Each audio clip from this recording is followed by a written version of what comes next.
If there was one problem I kept hearing over the last couple of years from dairy farmers, it was that of coughing cows.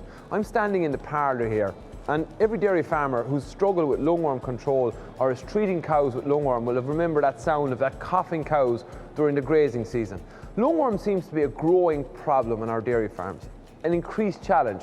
We've one licensed wormer anthelmintic, which is epinamectin. We've the challenge of anthelmintic resistance ever on our doorsteps. So we need to look at lungworm, understand it better, and understand how we can put better control programs in place. And that's what I'm going to be doing over the next series of videos.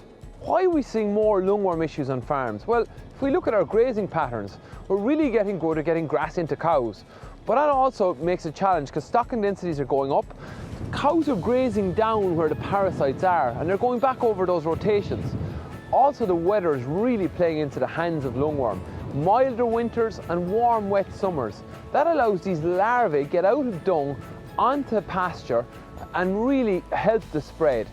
And I suppose the third big thing is how good we've got at dosing young stock. We've a huge reliance on anthelmintics and wormers and first grazers, which doesn't allow this development of immunity. And that's going to be very important as we tell the story of lungworm. The regular exposure to lungworm allows immunity to develop. And in certain farms, we don't allow that to happen. And also, we have this reinfection syndrome, where the immunity wears off and we get animals reinfected with lungworm.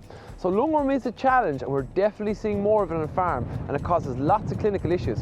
What are the clinical signs of lungworm? What does it actually do? If you think about the physical structure of having a worm in the lung, it's quite obvious that it's going to cause a lot of irritation, the production of mucus. And you must remember the adult lungworm, which produces the eggs, that has to come from somewhere. It's the young larvae that develop through the lung that can do an awful lot of damage. So that's why we associate coughing, because of the physical irritation.